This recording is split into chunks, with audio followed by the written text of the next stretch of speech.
زاير في عمان قبل ينقالي جنح الدقا والملا بالنوم ذهالي يا طول خطوتك من نقد إلى منح ومن دونك البيد قفرا صحصح خالي أنا أبوادي عمان عنك منتزح وانت أبوادي حنيفة عالي لو شالي أهلا هلا مرحبا في طارش انهشل في تالي الليل عندي نافق غالي حيه ولا تجعلها أتلى مواصلة وانت تجعلها أولا ما يجزي التالي. هذه الأبيات قيلت مدحا في الشاعر قطن بن قطن التميمي، وهو يعتبر أول شاعر نبطي دون شعره في عمان، والذي عاش في أواخر دولة النباهنة وبدايات قيام دولة اليعربة، وقد دون عنه أحد أقدم الألغاز الشعرية النبطية في الجزيرة العربية. وحتما هنالك من هو قبله وأيضا بعده، ولكن لم يتم تدوين أي معلومات عنهم، وهذا مما يؤسف له حيال تراثنا الشعبي الذي يعد ركيزة من ركائز الثقافة المحلية، والتي لم تنل قسطها الكافي من الاهتمام قبل عهد النهضة الحديثة. وعلى الرغم من أن سلطنة عمان كانت متقدمة علميا في شتى المجالات خلال فترة ما قبل 1970، فإن هناك عوامل متعددة أدت إلى عدم تدوين شعراء النبط بشكل واسع أو منظم، وقد أثرت هذه العوامل على انتشار الشعر النبطي رغم مكانته في التراث الثقافي العماني، وحرمت الأجيال اللاحقة من توثيق الكثير من تلك الإبداعات. ولعل من أهم هذه العوامل ما يأتي ذكره.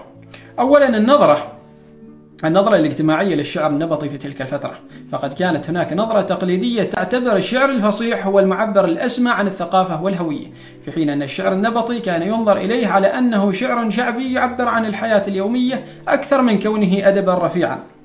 وهذه النظرة جعلت تدوين الشعر النبطي أقل أهمية في عيون المثقفين والنخبة الذين كانوا يميلون إلى توثيق الشعر الفصيح. ثانيا غياب الاهتمام المؤسسي، فبالرغم من التقدم العلمي والتعليمي خلال فترات طويلة من تاريخ عمان، إلا أنه لم تكن هناك مؤسسات ثقافية أو أدبية تهتم بتوثيق الشعر الشعبي على نحو خاص، إنما كان التركيز الأساسي على العلوم الشرعية واللغوية. ثالثا التواصل الشفهي والتراث الشعبي، فقد كان الشعر النبطي يعتمد على النقل الشفهي أكثر من التدوين، وكان الناس في المجتمعات القبلية والريفية يتناقلون الشعر في المجالس والمناسبات شفهيا. هذا النمط من التواصل جعل الشعر النبطي حيا في ذاكرة الناس، لكنه لم يضمن توثيقه كتابيا، وقد فقدت الكثير من القصائد بعد رحيل أصحابها.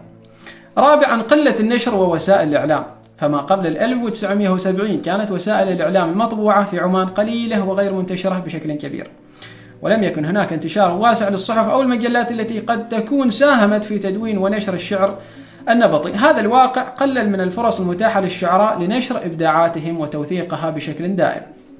خامسا التحولات الاجتماعية والسياسية، فقد عاشت عمان خلال هذه الفترة تحولات سياسية واجتماعية أثرت على الأولويات الثقافية. في ظل هذه التحديات ربما لم يكن توثيق الشعر النبطي من بين الأولويات، حيث كانت الجهود موجهة نحو تعزيز الهوية الوطنية ومواجهة التحديات الخارجية والداخلية أيضا.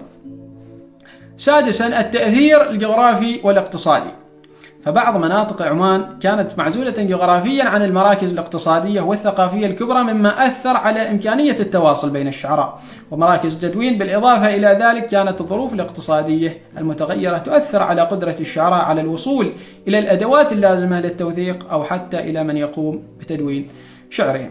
ختاما، على الرغم من أن الشعر النبطي كان جزءا حيويا من التراث العماني، إلا أن عوامل اجتماعية واقتصادية وثقافية أدت إلى عدم توثيقه على نحو جيد خلال فترة ما قبل النهضة الحديثة في عام 1970.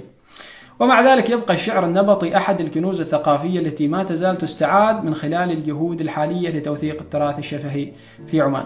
وقد اعتزمنا بعون الله تعالى على بذل الجهود بشتى الطرق لجمع وتوثيق أكبر قدر ممكن مما تبقى من تراثنا الشعري، وهذا لا يتم إلا بشكل جماعي وتعاون من أبناء هذا المجتمع الأصيل، سيرا على خطى والدنا الراحل السلطان قابوس رحمه الله، وامتثالا للتوجيهات السامية من لدن مولانا حضرة صاحب الجلالة السلطان هيثم بن طارق المعظم حفظه الله ورعاه بالمحافظة على التراث.